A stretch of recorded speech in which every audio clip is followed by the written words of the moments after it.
स्वागत है आपका। आज मैं लेकर आई हूँ आपके लिए कुछ छोटे मोटे वास्तु टिप्स जिन्हें आप रोज़मर्रा की ज़िंदगी में अपनाकर अपने घर के वास्तु दोषों को काफ़ी हद तक दूर कर सकते हैं। तो चलिए हम लोग शुरू करते हैं। आज का पहला वास्तु टिप्स है कि हमारे घर का जो मुख्य द्वार है वह अधिक से अधिक स्वच्छ रहना चाहिए। मुख्य द्वार जितना साफ सुथरा और स्वच्छ रहेगा, हमारे घर का वास्तु भी उतना ही ठीक रहेगा। जो घर का प्रवेश द्वार है वहाँ पर देहरी अवश्य बनानी चाहिए। देहरी बनाने से हमारे घर में एक सुरक्षा कवच बन जाता है। जिन घरों में देहरी नहीं होती है वहाँ पर वास्तु संबंधित बहुत सारी परेशानियाँ उत्पन्न होने लगती हैं। घर में कोई भी सूखा हुआ पेड़ नहीं होना चाहिए, पौधा भी नहीं होना चाहिए। अगर आपके घर में कोई पेड़ या पौधा सूख चुका है, बिल्कुल नष्ट हो चुका है, तो उसको वहाँ से हटाइए, बिल्कुल निकालिए और उसकी जगह पर कोई नया पौधा लगाइए। सूखे हुए पेड़ पौधे हमारे घर के वास्तु को बहुत अधिक मात्रा में खराब करते हैं। बहुत सारी परेशानियाँ तो इन्हीं पेड़ों की वजह से ही आती हैं।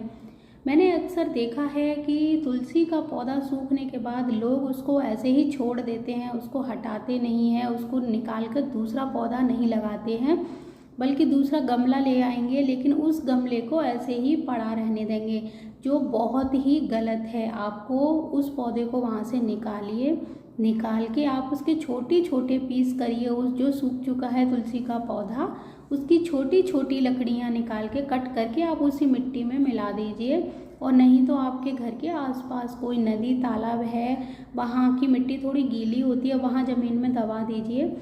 क्योंकि तुलसी का पौधा अगर सूख जाए वो भी अच्छा नहीं होता है, और सूखने के बाद घर में लगा रहे वो भी अच्छा नहीं होता है। उत्तर दिशा में अपने देश की जो हाई करेंसी होती है उसको फ्रेम करवा कर उत्तर दिशा में आप इसको लगवाइए। जो भी नोट आपके देश का बड़ा नोट है उसको एक सिल्वर फ्रेम में फ्रेम कराकर लगवा सकते हैं। इससे आपको काफ़ी हद तक लाभ मिलेगा। आपकी जो आर्थिक स्थिति है वो भी सुधरने लगेगी। इसके अलावा आप भगवान धन्वंतरी की तस्वीर भी उत्तर दिशा में लगा सकते हैं। उगते हुए सूर्य की तस्वीर, और इसके अलावा आप सूरजमुखी के पौधे और सूरजमुखी के फूलों की तस्वीर अगर आपके पास है तो इसको आप ईशान कोण या पूर्व दिशा में लगाइए। इससे आपको काफ़ी हद तक लाभ मिलेगा। जिन घरों में मुख्य द्वार दक्षिण या पश्चिम दिशा में होता है, यानी ईशान या फिर पूर्व दिशा का मुख्य द्वार नहीं होता है, वह इस दोष को दूर करने के लिए अपने जो ईशान कोण है वहाँ पर उगते हुए सूर्य की फ़ोटो लगा सकते हैं, राम दरबार की फ़ोटो लगा सकते हैं। इसके अलावा आप वहाँ सूरजमुखी के पौधों के गमले रख सकते हैं। इससे भी काफ़ी हद तक आपको लाभ मिलेगा। अगर आपका द्वार पूर्वमुखी नहीं है तो वहाँ पर आप सूर्य यंत्र स्थापित करिए प्राण प्रतिष्ठा करवाकर, तो आपको इस जो दोष है इस द्वार का वो भी काफ़ी हद तक समाप्त हो जाएगा और आपको काफ़ी लाभ मिलना शुरू हो जाएंगे। दक्षिण मुखी घर जिनका है, यानी मुख्य द्वार जिनका दक्षिण मुखी है, वह लोग अपने घर के मुख्य द्वार पर बैठे हुए हनुमान जी की पंचमुखी मुद्रा में एक फ़ोटो लगा लें, और ये फ़ोटो लाल रंग का होना चाहिए। इससे दक्षिण मुखी द्वार के दोष काफ़ी हद तक कम होते हैं।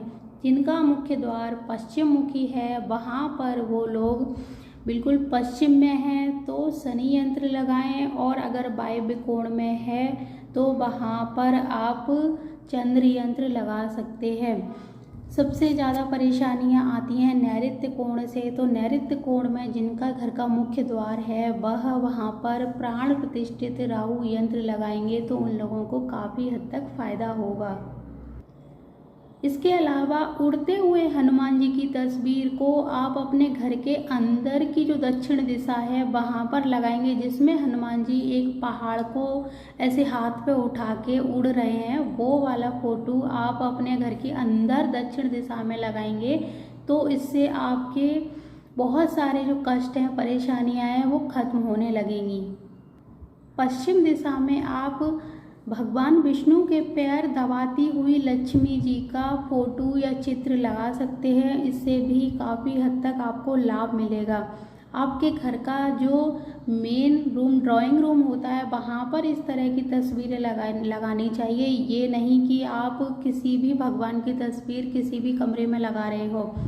कुछ चीज़ें हमें मुख्य द्वार पर लगानी है, कुछ चीज़ें मुख्य द्वार के अंदर लगानी है और कुछ चीज़ें बाहर लगानी है।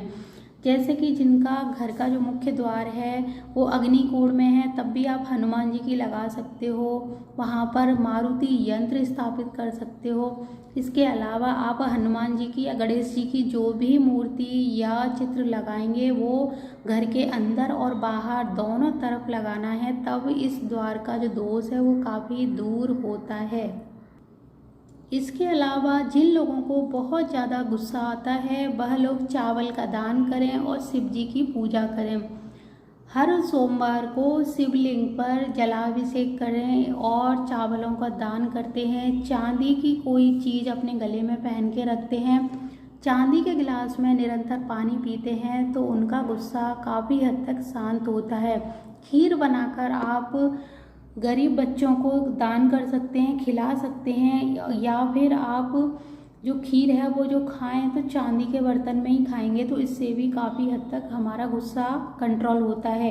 जिन लोगों को बहुत ज़्यादा गुस्सा आता है वो अपने माँ के संपर्क में अधिक से अधिक रहें। माँ का जो संबंध है वो चंद्रमा से होता है और चंद्रमा हमारे मन का कारक है, वही हमारे गुस्से को शांत कर सकता है। तो आप अपनी माँ से और अपने मामा से बहुत ज़्यादा बनाकर रखोगे तो आपका चंद्रमा बहुत अच्छा होने लगेगा, और जब हमारा चंद्रमा अच्छा हो जाएगा तो हमारे बहुत सारे बिगड़े हुए काम भी बनने लगेंगे। इससे क्या होगा कि आपका गुस्सा धीरे धीरे शांत हो जाएगा तो आपका मन भी बहुत सारे कामों में लगना शुरू हो जाएगा। तो अपने चंद्रमा को अच्छा करना है तो अपनी माँ और मामा के से आप अपना संबंध अच्छा करिए, और अगर आपको मान सम्मान पद प्रतिष्ठा पानी हो जीवन में तो अपने पिता से अपने संबंध बहुत अच्छे रखिए। पिता समान व्यक्तियों से अपने संबंध बहुत अच्छे रखिए, इससे आपको जीवन में मान सम्मान और तरक्की मिलेगी। तो ये कुछ थे आजमाए हुए वास्तु टिप्स। मुझे पूरी उम्मीद है आपको बहुत पसंद आए होंगे। आगे भी इसी तरह के वास्तु टिप्स लेकर मैं आपके पास हाजिर होती रहूँगी। तब तक के लिए धन्यवाद।